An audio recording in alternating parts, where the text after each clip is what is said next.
Yeah, if you would just, we'll take an opening statement from you to start and just maybe talk about how the bowl preparations have been going so far and what your bowl week experience has been like so far. It's been great to be here. The Peach Bowl people have been great to us so far. The players have had a good time. They've been working hard since we've been here. We have another practice this morning, which would be the third practice here on the bowl site, and we're excited to get the game going and put on a good show. All right, thanks for that. We'll go right into questions. We'll take our first question from Jerry DePaola. Go ahead, Jerry. Hi, good morning, Coach, and thanks, Matt. Coach, I'm curious how difficult it has been for you guys to prepare for a quarterback who hasn't played it very little in the past 2 years, and how useful was that 2019 game he played against Delaware? I think that you see a lot of the same things out of him that you saw out of Kenny. You know what I mean? He's a decent sized guy, moves around similar. You know what I mean? He still breaks the pocket. We really tried to work to find his scrambling patterns too. You know what I mean? To see what he does and how he moves around in the pocket and stuff like that. And it was good. I mean, he's got some time in the games this year too, and he throws a good ball and he's got a strong arm. And so we're really excited about playing him and see how it works. But it was a real deal to be able to say, okay, who is this guy? And he's very similar. So we're excited to see how it goes. All right, we'll go to our next question, Jonathan Shop. Hey, Coach, strength and conditioning has been a serious focus for Michigan State since Mel Tucker arrived. When you look back now at the season you guys have had, what are some of the spaces that you see the real work that strength and conditioning in your program did show up on the field? It's a great question because I don't think those guys get enough credit for the things that they do in the weight room. Our strength staff, they're guys who have the ability to make guys work in the way that they do it. That they compete in every little thing, from every lift to every rep of every lift to every set of every rep to when they go out and they run. And I think that the ability to teach guys how to strain to finish and they see the automatic results with all the things that the strength staff are doing, or if you're videoing just as they finish running through a line and the guy's learning, hey, look, your shoulders came up here where you could still, those little things that people don't always notice. I think that really helped us understand how to finish, how to finish the rep, how to finish the sprint, how to finish the play. And I think that those things are the things that go back into your culture. And when you look at it, you say, man, the guys play hard. You know what I mean? We might not always be in the right place. We might not always do the right, but the guys will fight to get off a block, and they'll run like crazy, and they'll get to the ball. And when they get there, they're trying to finish it and cap things off and do all those things. And I don't know that that's the things that you really see in the end to say, okay, that's made us better. That hard work and work ethic, I say, it made us a lot better. On top of all the, guys are going to get stronger and they're going to get more powerful, and you can see the difference in the explosion. But really, when it comes down to it, the thing that we were most excited about when we got on the field is just seeing how well the guys finished, how hard they worked when they were out there. It was already ingrained in them by the time we took the field. So it was a great thing for us. That off-season program to have it, after not being able to have it for years, really helped us. All right, we'll go next to Chris Solari. Go ahead, Chris. Morning, Scotty. Morning. I wanted to get your opinion on Jordan Addison as a receiver. What kind of things you've seen with him? Obviously, the connection without Pickett is different. But how do you guys rebuild maybe the secondary to kind of stop one guy, or they have a bunch more weapons you can? I think that Addison, he's an outstanding player, man. I mean, the guy can do it all. When you watch, and that's how we always start off, right? As a staff, we always look at the scary things, right? You go through and watch the explosives, and you say, hey, is there things that certain guys do, and that's all they do? Well, he's not really. I mean, he'll catch an under route and go, and he'll catch a deep ball, and he's really. A lot in their design is to be able to get the ball to him, whether it's short and let him use his athleticism, which he's very good at, or take shots on you. You know what I mean? And yes, we're gonna try to do some things to help take him away, and put people over the top of him or do whatever we can. I mean he's an outstanding player. I mean, you don't win the Blitnikoff without being an outstanding player, and he's a guy that we got to know where he is and where he's at, because they'll put him everywhere. I mean, they'll put him in the backfield and they'll put him out wide, and he'll play everything in between. So So we're just trying to have some awareness of where he is, you know what I mean, and definitely try to get a situation where we can, hey, you know, the safety knows and who's ever on him knows, and we kind of build a package and really started with him. All right, we'll take our next question from Graham Couch. Hey, Graham. Hey, Scotty. I'm wondering how important it is to have a successful game for that secondary for your defense. I know you're beat up a little bit in November, had a couple games where you're kind of hanging on the edge there, and going into the offseason to have kind of a good taste in your mouth about the way this finishes up. No doubt. I think that it's not just the secondary, though. You know what I mean? Defense is a team thing. So I think that it has to go all together. You know what I mean? Yes, the secondary, we'd love them to finish strong and be able to say, okay, hey, we got something to hang our hat on. We played, you know, the best receiver in the country, and we did a great job with him, and we limited, you know, some of his explosives, and we tackled him, and we drove him. We understood the thing. But really it comes back to the D-line, too. It's about them, too. It's not just a one part thing. You know, we have to be able to get pressure on the quarterback. You know, when we blitz, our backers or DBs or whoever's blitzing has to get home, and it's a thing that we all have to work together. You know, it's not the guys in the back. We're not playing 7-on-7. You know, so it's a deal that, hey, our front guys have to understand that they're involved in this too. Our backers, you know, whether they get depth or they're matching things up or whatever, they're involved in this too. Where we say, hey, listen, we need to all work. All three levels of the defense have to work together, and that's really how you continue to stop the pass. You know, if you have that opportunity. You know, and really, we'll see how the game goes too. I mean, if they're, you know, if we get up on them for whatever reason and they're throwing the ball, well, you know, hey, that's a different game, and you can hang your hat on. Really, when you look at the end, you know, how many yards per completion, how many yards per attempt did we give up? More so than the total, you know, because you don't ever know how the flow of the game is going to go. You know, I mean, you could have if you get your head beat in and they run the ball, you know, the whole second half or something like that, that'd be a fake win in passing yardage, you know. But it's also a deal where, hey, you give up some yards in the second half because we're doing well. Well, that could still be a win even if you give up some yards. So I think there's a fine balance there, you know, where you want everybody to play together and rush and cover together, and when we do blitz, it hits, and when we don't, we get a good four-man rush, and we get the quarterback holding the ball, and we get some of those things working together. That's really what we want to see. All right, we'll go next to Matt Wenzel. Hey, Scotty, you've seen, I think this would be the third top 5 offense in the nation you've seen. Is there anything you've learned from those other games that may apply and be helpful in the Beach Bowl? You know, I think that's just kind of the draw, right? Is you just got to keep chopping and keep working, you know what I mean? And the guys have to understand, and I think that we do that. You know what? Are we going to give up a play? Sure. Are we going to get scored on? Sure. But that's something that you say, okay, you know, you have to be able to put that out of your mind and go on to the next play. You know what's the history of that? It starts all over. Hey, let's go. I'm gonna quick learn what I did and how I can improve me, you know, and that's how the guys have to think, whether it's a DB or a D lineman or whatever the case is. It has to be like, okay, this happened to us. Okay, take it in. Okay, let's get to the next play, and we got to be able to have that short memory, because that's what all good defenses do. It does, you know, you could give up a big play and then come back and get a takeaway the next play. Well, that's a successful drive for you on defense, you know, or you give up a first down on a third down. Well, then, you know, you get a tackle for loss on the next play. Well, that sets you up to win the next third down, you know, and I think that we have to continue to build on those things. And when we do have a chance to say, okay, hey, we gave up some points or some yards or whatever the case is, and then we come back and we scrap back and we make a play that set up our offense so they can score. Well, that ends up that's where you get the team model. That's why it's the best sport in the world. You know what I mean? I mean, you can play, you know, without the offense, you're not going to win any game. You know, without the defense, you're not going to win any. So you got to keep that scale and keep fighting and keep battling. And that's what we've done a good job of this year. All right, up next is going to be Matt Charbonneau.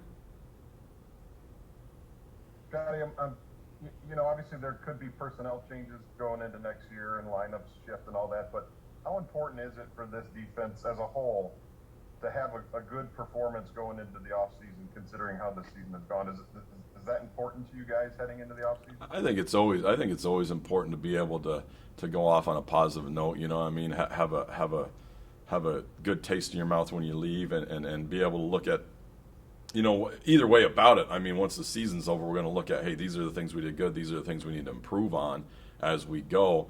But I think that it's always helpful to have a better drive to say, hey, listen, we had a chance to get a little bit more healthy. You know what I mean? We hopefully had, some pieces that we could do. Okay, good. We got a little bit of stuff in. Okay, good. Now let's look at it and say, hey, listen, if we have an outstanding or a good showing that, this week, well, hey, that helps catapult you in. If it's an okay showing or it's what we've been as we've got later into the year, you'd say, okay, hey, these are the pieces that we need to help and replace. But I think that the competition piece is the biggest thing for everybody all the time. As we get some of these pieces back and we get, guys who are hurt back, I think that that's going to catapult us into the offseason anyway, because there'll be more competition. There's just more bodies running around in the field, and guys coming back from injury will help us a bunch. All right, up next is going to be Sam Solari. Hey, Scotty, I'm curious just with the departure of Traverse Tillman, what's sort of your relationship like with him, and what kind of a loss is he for the defense? He's a really a great man. I mean, he's a guy that, when you learn his story and his why, it's outstanding. I mean, he's really there for the guys. You know what I mean? He's a guy that the players love, that he loves the players. He knows all about them. He's a guy that really connects with those guys. I'm really excited for him because he has a chance to come back to his alma mater, I guess, since we're here. But he's got a chance to come back here. His family's excited to move here. This is where his kids know his home. Because this is where he was kind of based out of when he was playing in the league. They have friends and family here. So I'm really excited for him as a person. I think that he felt like it was the best move for him and him to have a chance to work with a whole secondary and not just and not just take a piece of it like we did it and broke it up. I think all those things are positive, and we're going to miss him. All right, next question is going to be from Anthony Patterson. Go ahead, Anthony. Hey, Coach. One of my questions was, coming into this game, the last time you guys played was in November. How much of that do you think it is going into a game like this? And what have you seen from Darius Snow this season as far as progression on defense? Sure.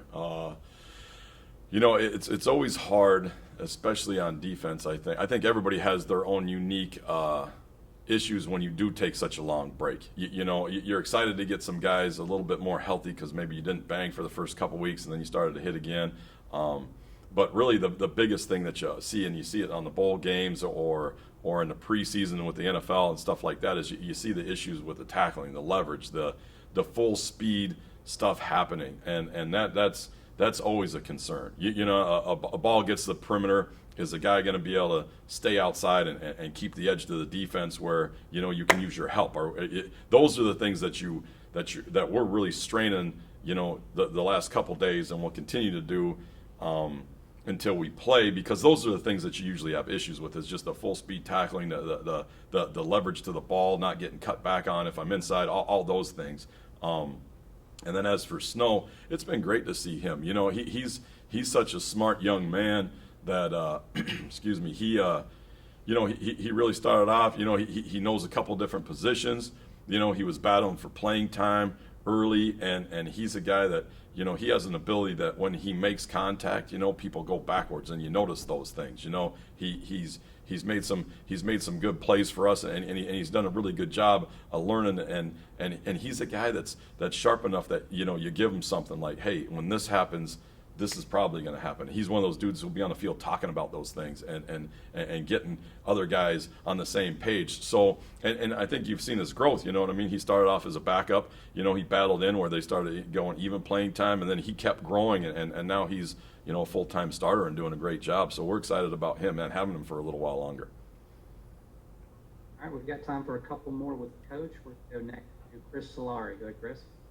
You talked a lot about the injury factor. You guys had basically injuries at all three levels on your defense. I wondered how much those affected things, and about guys like Barrow and Brantley in particular. I know Coach talked yesterday about Crouch, but there, can you get those guys back in the mix, or is there more guys that you feel are coming up from a younger perspective that could maybe help out in this game as well? Sure, I think that it's a combination of everything. You know, trying to get guys back to healthy. You know, I mean, to get Sim back. I mean, he's a guy that can use his hands and he can create rush and he can do some things up front. I think that's always helpful. You know, and just as guys, you know, and you'll see it too as guys get healthy. Even the guys who are playing, just to be able to say, okay, hey, I can actually run close to full speed, and I really wasn't there the last 2 games of the season. Now I'm actually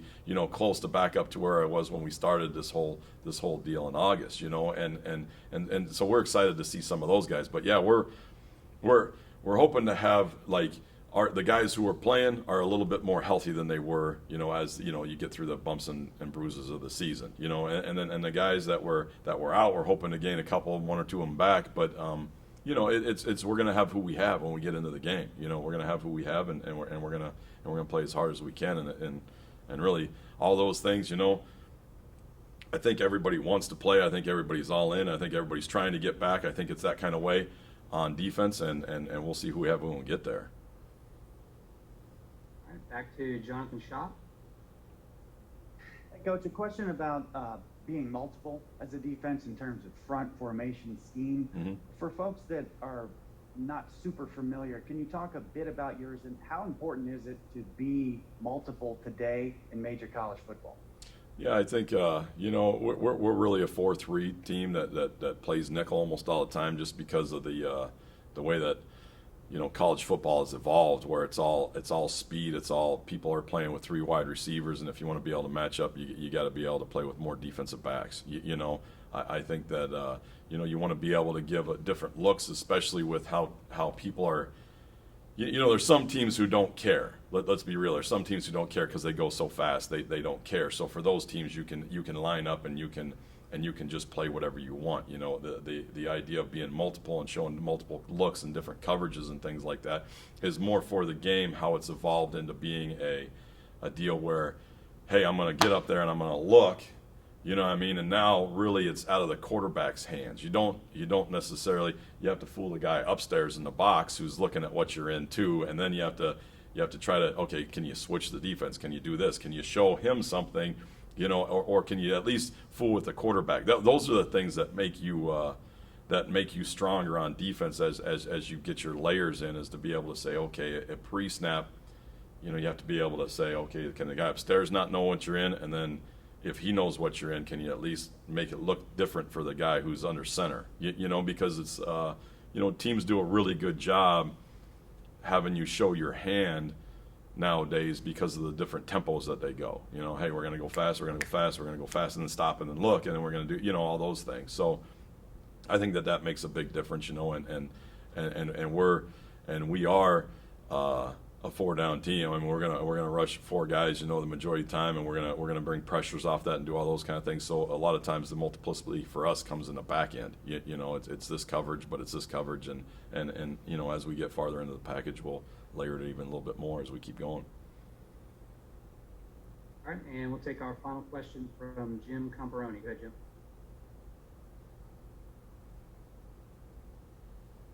Jim, you're still on mute. Dang Zoom, right? every time. Every time, man. That's all right, Jim. Bring us home, buddy. All right, thanks a lot. Appreciate it. Scotty, in bowl practices, I was wondering if you had a chance to have a couple practices where you've got a chance to look at some of the younger players that maybe have not been in the playing group. Sure. And if any players caught your eye in that category. Sure. We've we had a couple days like that, especially early, where we were going just, team on team. It was like being in the spring ball and stuff like that, and it was great to see. And I don't know that a bunch of the dudes stood out. I mean, it was a deal where you'd say, hey, it was good to see a guy like Avery Dunn or a guy like Derek Harmon, or some of those dudes up front. See how they progressed, and get them back on the field and let them compete against some of our best. To be able to see, as you look through the guys in the back and say, okay, KJ, or just to be able to put different pieces in and let people see, even you know, just to see those guys run and do what you do, you know what I mean, and then even take the old guys and go back and do some fundamentals, you know what I mean. I think that was a really exciting thing for all of us, but to be able to say, okay, here's what we're going to have looking forward, and then, you know, I mean, we got some, you know, guys who are a little bit banged up, you know what I mean, to have them a chance to rest a little bit was good for us, you know. But it was a good few days of spring football type stuff, and to be able to bang a little bit and rest some of those dudes, and just be able to see like some of the backups get more reps, you know, even a Van Sumeren, you know, have him run around and take a bunch more reps, or you know, or Ma, you know what I mean, run around and strike people, and you to see him and his development keep growing. I think that those are always good things to do for those guys, and the bowl prep helps with that stuff. It's like having an extra couple days of fall camp. One other thing about Xavier is, real quick, Xavier Henderson, the first half of the season, maybe the first 2/3 of the season, really did some electric things. I imagine he's the guy that probably is looking forward to getting through some of those tweaks and having to end the season with some of the things maybe he showed the first half. No doubt. Love to see him have a big game. You know, I mean, X is our best leader and one of the most fun guys to be around. He's a great communicator, and we're excited, and hopefully he can make some of those plays too, getting healthy. Morning, Drew. I know it's been a year, a little bit more than that, since you guys have gone to a bowl game. I'm wondering just how you were able to prepare the guys, the younger guys, for this experience, and how has it been watching them go through it as this will be your final? Well, I think a lot of the young guys, you know, need to understand, you know, it's a business trip. You know, at the end of the week, you know, the main goal of this business trip is to win the football game. But at the same time, you know, there's a lot of guys that haven't visited, you know, this great city of Atlanta. You know, I've never visited this city of Atlanta personally, so, you know, it's a great experience, and, you know, I hope the guys remember this time that we had together in this city, and, you know, all the fun things that we're doing together, you know, provided by the bowl and everybody here. So, you know, what I preach to the young guys is just, you know, just take it in, and because, you know, you never get this treatment ever again once your time playing ball is over. All right, we'll go next to Jonathan Shop. Hey, Jonathan. Drew, you have been on a wild ride since 2016. I mean, there are some big ups, some big downs, some major changes. How would you kind of sum it up as you look at nearly the finish, and how important is it to you that this season really went out on a high note? Well, I think, you know, through all the ups and downs and all the adversity I've faced over the course of my career, you know, it just shows that, you know, this football team, this Michigan State football team, is resilient and can get out of any situation. And, you know, regardless of a win or a loss or whatever the case may be, you know, we go back to ground zero and we try to focus on winning the next game and focusing on the next task at hand.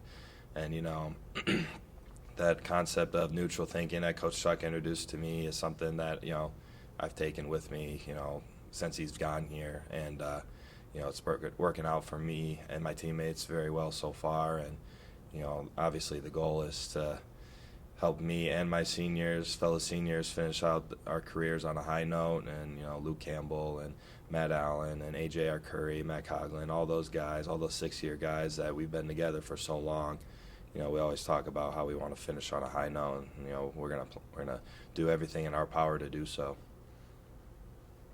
All right, next up is going to be Matt Wenzel.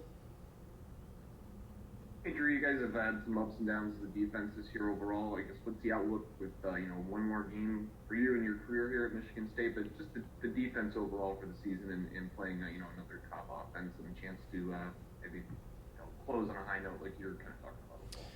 Yeah, well, you know, we can't say we've played, you know, perfect ball over the course of the season, and, you know, all we can do is just look at the tape, learn from our mistakes, and, you know, and it's not just, you know, one guy making a mistake, or it's everybody making a mistake. You know, we're in this together as a defense, and, you know, that's just, you know, everybody doing their job, you know, D-line, linebackers, DBs, you know, the whole defense working together as a whole. And, you know, the mistakes that we made, you know, we learn from them, we move on, and, you know, try to figure out how we can get better. And, you know, Pitts has a very good offense, and they do a lot of great things, and, you know, I feel like Coach Hayes and the rest of the defensive staff is, you know, preparing us well for this game. Back to Jerry. Drew, thanks for your time. I was just wondering how difficult it has been to prepare for Pitt when their quarterback, Nick Patty, hasn't played much in 2 years. Yeah, we haven't seen a lot of him, this season, with Kenny Pickett being their guy. But we've played it. From what we did see, he does a lot of great things on offense. He's relatively similar to Pickett, and our goal is just to neutralize him as best as he can, try to put pressure on him constantly in the pass game, and try to stop the run up front. All right, next up is going to be Audrey Aldrin. Audrey. Hi, yeah, good morning, Drew. How are you today? I'm doing good. How are you? Well, thanks. Obviously, you mentioned the fact that this is a business trip. At the end of the week, you want to win the football game, but you do get to experience a lot of great events with the Peach Bowl. I'm sure you're seeing that over the last couple of days, but have you ever been to the College Football Hall of Fame, and what are you hoping to maybe get out of that tonight? No, I've never been to the College Football Hall of Fame, and I'm very excited for that, along with everything else that the Peach Bowl is providing. The battle for the bowl belt. That's something that our guys definitely enjoy doing. Yesterday we went to Andretti, did the go-kart racing. That was a lot of fun. And the night before that, on Christmas, we did the basketball deal. So our guys enjoyed that too. You can tell Peyton and Jay Reed and all those guys that were participating, they were enjoying it, and the guys watching, they were just going absolutely nuts. So this is definitely a good team bonding experience. This team being it being our our last moments together. So I'm hoping all of our guys are savoring every moment. Thank you. All right. Last question for Drew. We'll go back to Jim Camperoni. Hey, Drew, when you were able to come back from your injury situation and play the last game of October and through November, as the season came to an end, what percentage do you think you were of your former self, and are you now closer to your former self, or how would you characterize that progression, if you wouldn't mind talking about that a little bit? I mean, yeah, when I came back, against the school down the road, obviously I wasn't 100%. I had to shave off a little bit of the rust here and there, but as every week progressed, I felt like I got a little bit better each week. And after the Penn State game, we had a little bit of time off. That gave me some time to recover and help get my body right, and along with the rest of the guys. And I feel the best I've ever felt in a long time. And credit to our training staff and our strength staff, for giving me the tools, to do what I can to get better. And I couldn't have done it by myself. Hey, Drew, if I could, one more, I apologize. Have you had a chance to take a look at any young players in the program earlier in bowl practice, maybe some young offensive linemen that have caught your eye that maybe have not been in the playing group? Anyone come to mind in that category? Yeah. One guy that, I've gone against a lot, during practice is Brandon Baldwin. He's a young guy. He's got a lot of upside to him, and, he has a lot of good things that he brings to the table, and with a little bit more experience, I'm sure he's going to be a great ball player down the road. And Gino Van Denmark is also another guy that I think can really make an impact in the future. He brings a lot of energy to practice, helping the scout team guys, get going, bring the juice a little bit, and I'm excited for both those guys, down the road for sure. All right, Cal, welcome. Appreciate the time. We'll jump right into it. We'll take our first question from Jonathan Schott. Go ahead, Jonathan. Hey, Cal, coming from maybe just slightly eastern Pennsylvania, when you were coming up recruiting, how much did you know about Michigan State football, and when do you first remember learning about Michigan State? Michigan State football came probably later in my junior year. I didn't really know what it was going to happen, but when I did, I was excited. Really excited that I got the opportunity to go up to East Lansing and play football for the great coaching staff, and just had a great opportunity. Next, we'll go to Chris Solari. Go ahead, Chris.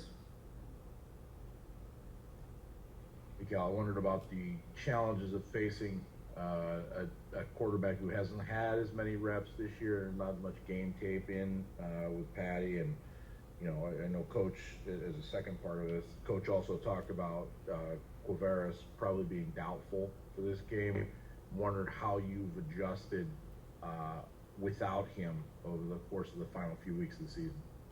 The quarterback for Pitt that's going to be playing, we've watched the film of him, and we're getting the best idea that we can on him. He's a good player. And Noah's been filling in and doing great these past couple weeks, and I think he'll be ready to go if Q can't play. All right, next question is going to come from Graham Couch.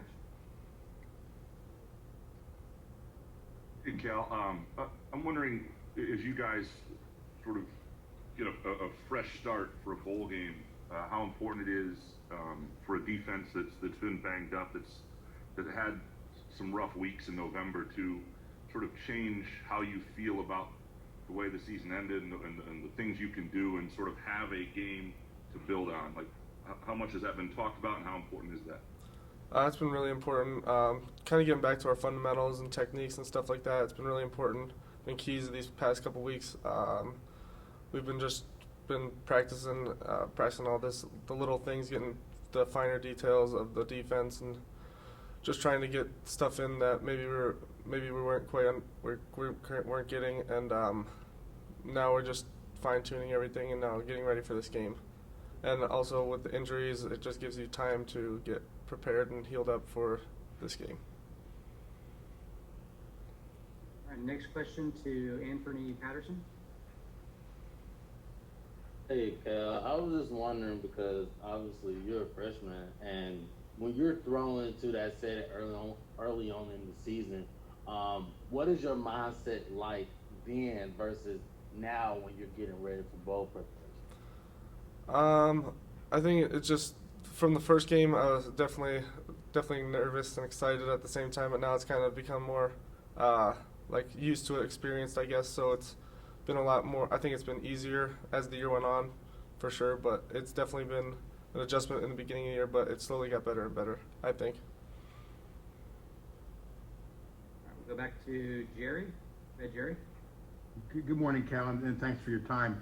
I was just wondering, you didn't actually grow up in Pitt's backyard, but you won three straight Pennsylvania state championships at Southern Columbia. How much contact did you have with Pitt during the recruiting process? I had a little bit of contact with Pitt. They talked to me a little bit my junior year too. I went down there, and it's a great school, great coaching staff as well, and I just ended up in East Lansing. That's just how it ended up. All right, and then we'll take our final question for Cal from Sam Sklar. Hey Cal, I kind of want to revisit that question about Quavaris Crouch, if you don't mind.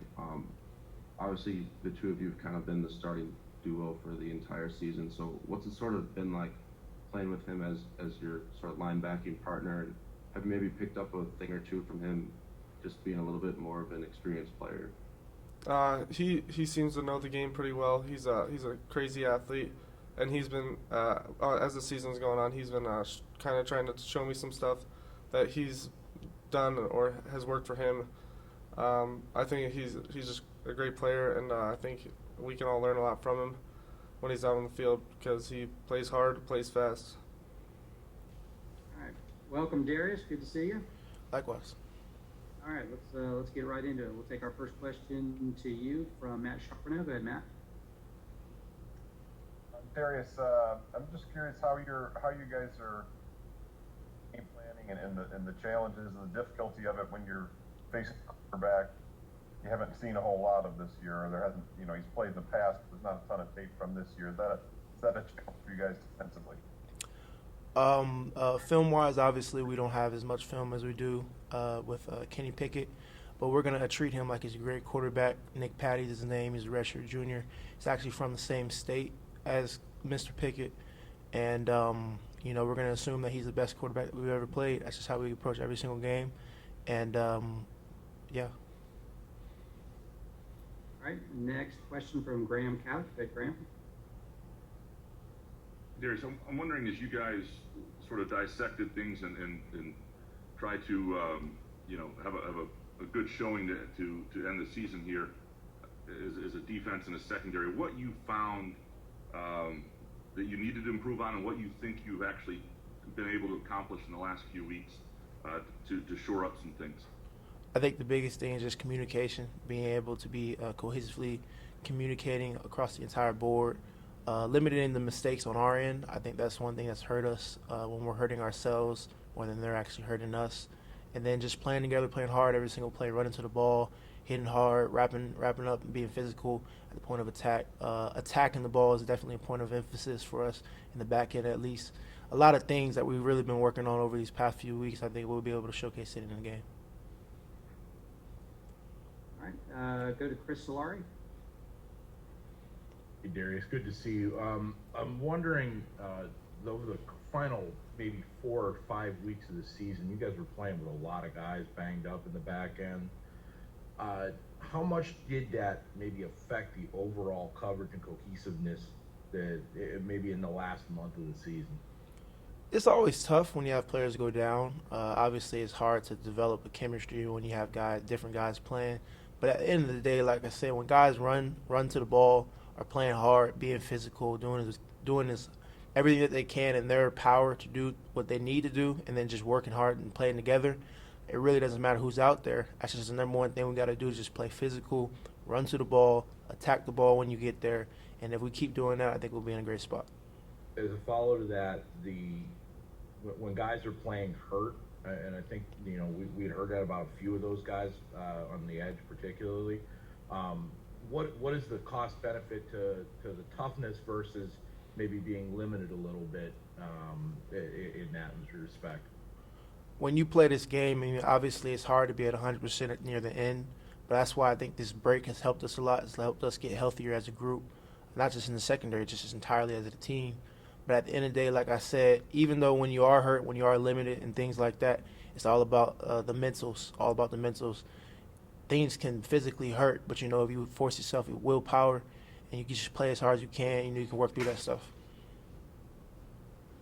All right, next up, Jonathan. Darius, you come from a long line of Michigan State Spartans in your family. When you look back, do you have any early memories of first learning about Michigan State or that Spartan head that was all around? I learned the fight song when I was 5. I don't know why I remember that. I remember the exact story. We were living in Ohio. It was my dad's last year with the Cavaliers, and I believe we were watching, forget who was playing, but our basketball team was playing, and they won the game, and my dad was starting to sing the fight song, and he was like, "Oh, y'all got to hear this." And then he taught me and my 5 brothers, or actually 2 brothers at the time, the fight song. So I remember that specifically. I mean, growing up, I've always been around Michigan State. I've always said that when I was picking schools that I could definitely see them as a top school just because of the things that I'm so familiar with the school. But it's definitely been something that's been prominent in my life for a long time. All right, next up, we'll go back to Audrey. Hi, Darius. Good morning. Good morning. I wanted to ask you, I guess, obviously a bowl game signifies the finality of a season, but for young players like yourself, how can you use it as a catapult for next year? Like you said, it's the finale of the season, of this season. You can either end on a good note or a bad note. So I use it as a chance to really jump into next year. Go out there, like I said, play hard, physical, attack the ball. We play well this week. It really gives us a lot of confidence going into next year. And I think that's something that we've all really been looking forward to get a chance to do this Saturday, or Thursday, I should say. Yeah, thanks. All right, and we got time for one more. We'll go to Ricardo. Go ahead, Ricardo. Hey, good morning there, young man. Hey, talk to me a little bit about growing up and what you learned, from your family in terms of being able to transition from, guy who gets in some plays to guy who gets to himself to this point where he's basically a starter. It's just about playing. I've said it the entire thing, but it's just about taking advantage of the opportunities you're given. Whenever I was out there on the field, whether it was half the game, part of the game, or the entire game, just always playing hard, having a next play mindset. You know, obviously things are going to go your way sometimes, and then obviously things aren't going to go your way sometimes. But at the end of the day, if you just play as hard as you can, and then you just always work with your teammates, you know, we're all prepared. We all know what we need to do. Go out and do what we're supposed to do. And I mean, at the end of the day, God's in control of everything. So I'm just go out there to be myself and play hard.